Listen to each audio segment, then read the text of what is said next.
Nah, man, see, I'm not selling beats right now because I'm only getting like 200 plays a week. But once I hit 1,000 plays a week, those leases are gonna fly off the shelf, right? YouTube producer family, what's good? What if I told you that you don't need a lot of people to come to your beat store to make sales? You just need the right people.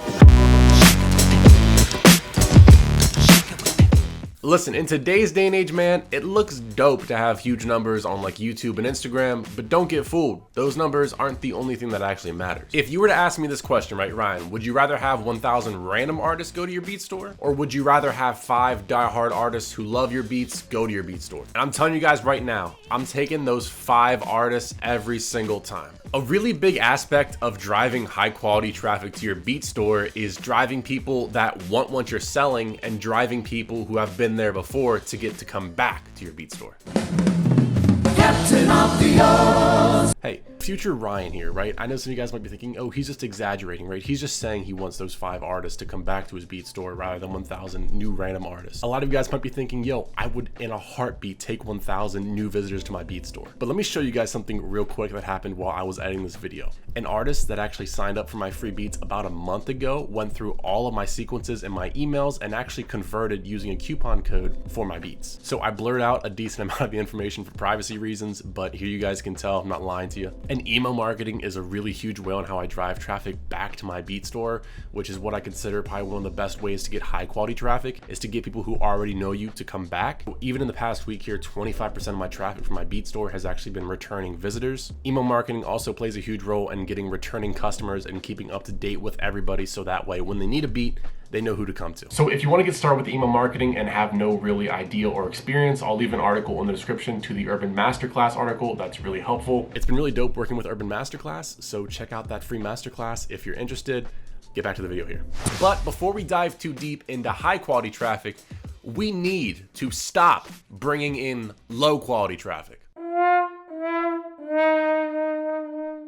So now let's go down this wormhole that almost every single producer does nowadays. And listen, guys, can we just stop doing this, please?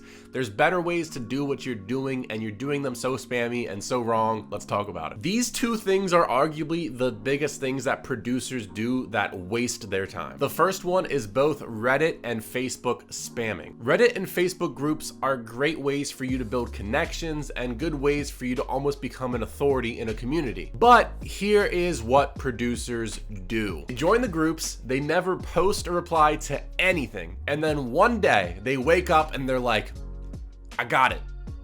This great idea, I'm gonna go to the Facebook group, I'm gonna go to the subreddit, and I'm gonna post my beat, and I'm gonna say this is my most fire beat, and they're gonna have to buy it.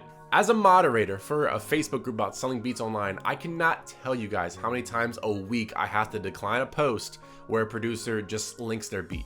Or quite possibly my favorite kind of post in other Facebook groups is just producers who say spam your links, drop your links, and it's literally just like one beat as the main post and then everybody else comments their beat. But if you're gonna join these Facebook groups and these subreddits, you need to become active and you need to become a recognizable username that helps people out. In these groups, people have a ton of questions. Just answer the questions or find resources that do answer their question, or give your input on something. Become a recognizable username, right? Get your name out there for other people to see. But the only issue is that you may find yourself answering to more producers than actual rappers. A lot of these Facebook groups that are specifically once geared to artists are just invaded by producers who are like, yo, I'm gonna go in this group that's for artists and try to sell my beats. So now it's like 80% producers, 20% artists. But like I said, I don't think it's specifically just a complete dead end. I think if you actually post good content or good information for other people to read or reply to,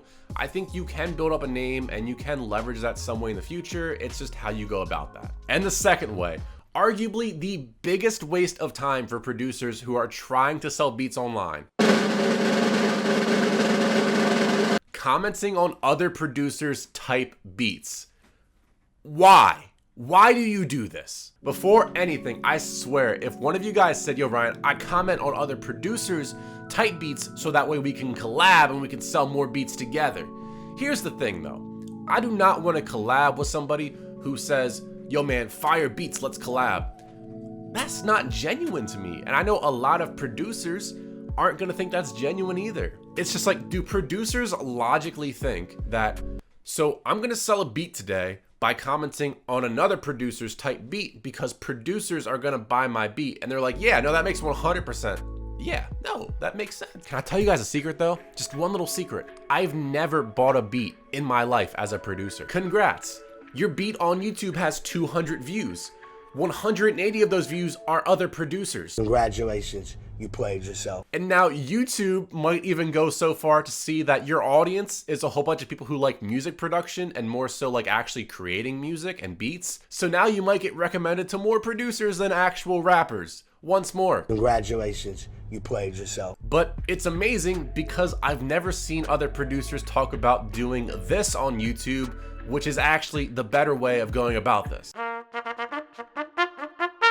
In your niche, right, go and find an extremely popular producer. I mean like extremely popular. Since I do boom bap, I went ahead, I'll pick Yondo Beats. All you need to do is go to some of his recent videos, some of his most popular videos, and just read through the comment sections of artists saying, yo, I'm gonna use this beat, or like people writing down their raps. Click onto their channel, go find a video or their channel description, and try to see if they included their Instagram. If they do, send them a nice message on Instagram. If they don't, just comment something nice on their YouTube video. Insane, right? A better way to spend time commenting on YouTube to actually sell your beats. Now let's talk traffic. So before we get too deep into traffic, it's very important that you actually go ahead and set up Google Analytics for your beat store. No matter which beat selling platform you're using, they are not advanced with data and analytics like Google Analytics. And I actually have a video here you can watch about how to set up Google Analytics with BeatStars. I don't know which side it's gonna be on. I hope it's on this side, but yeah, watch that video after this one. So now let's talk about driving traffic. So it makes sense that the BeatStars marketplace would be a great place for you to drive traffic. Although it's not my main source of where I sell beats, it still can work out pretty well for you. And also this applies to other beat store platforms like Soundy, TrackTrain, Airbit, same concept. So over my time at BeatStars in the past 4 months here, I've racked about $260 worth of sales just from the marketplace. That's not a mind-blowing amount at all, or really anything to quote unquote brag about, but I didn't have to do anything. I just titled my beats and uploaded them, and people found them as the weeks went on. And I also do not have a large following at all on BeatStars, so like I'm not getting like extra push or like ranking higher, you know, I just show up. If we look at the beats I sold on the marketplace here, they all have some sort of indicator, either the artist type beat or the genre of type beat. BeatStars and the other beat selling platforms, they have a lot of information you can fill out when you upload a beat as a producer, and you need to be doing it. So once more in the video, right, I said give the artist what they're looking for. That's how you drive high quality traffic. That's how you basically match your beats to their search, which is how you can get really, really close to selling a beat to them. Artists might have a certain BPM they favor. Artists might have a certain scale they favor. Or maybe they have a demo track that is in 93 BPM and A minor. So when they go to search for a new beat that they want to replace in their demo, they're going to be like, huh, I need to find a beat in 93 BPM and A minor. So now if you fill out that information, you have a better chance of popping up.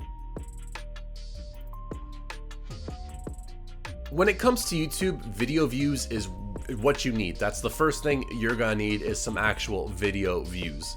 So learning YouTube SEO is an extremely helpful part in getting more views. So if you haven't seen that video, go watch it. But let's say your videos are getting views and you have no sales, or you have very small sales, right? What's up with that? How can we look into this? So YouTube as of now is the #1 way that I get traffic to my beat store. But just because I get like 30,000 monthly views on my YouTube channel, that doesn't mean that I have 30,000 people coming to my beat store. Trust me guys, I wish it worked like that, but out of those 30,000, you might be lucky to get like 300 to 500. So here's how I try to capitalize off those 300 to 500 monthly visitors I get to my beat store. So the first thing to remember is it's important to realize just because they click to go on your beat store, that does not mean that they're gonna purchase your beat. Anyways, with how most producers do it though, using BeatStars, they probably link to a page that looks like this. Now let's address what I'm gonna call the order of conversion here. Getting someone to hit the play button on this page, it's pretty easy. It requires no real investment and it's easy. Now, getting them to free download a beat, they need to have the mindset of I'm gonna use this beat, or I might use this beat. So they have to find the download button, click it,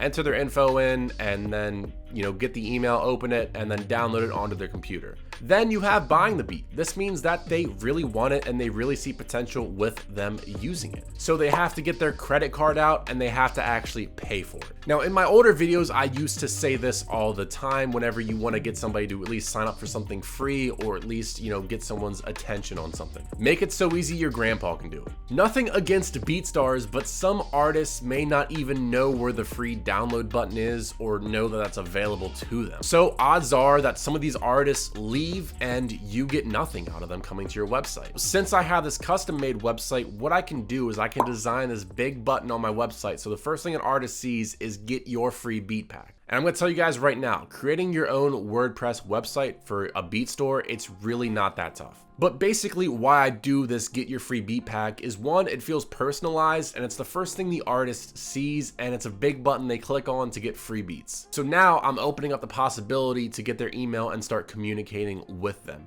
This is something that you can do with a BeatStars Pro page by offering like a pop-up that you can say like, hey, get like 25% off coupon or get like 5 free beats, right? You can do that if you want to. It's a pop-up.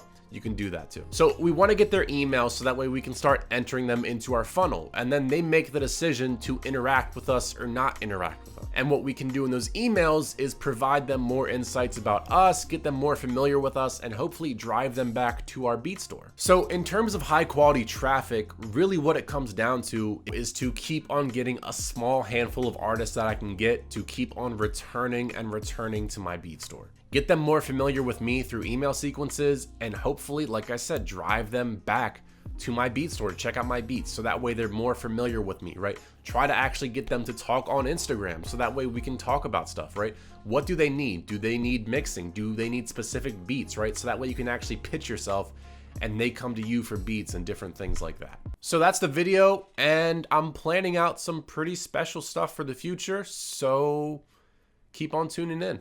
Peace.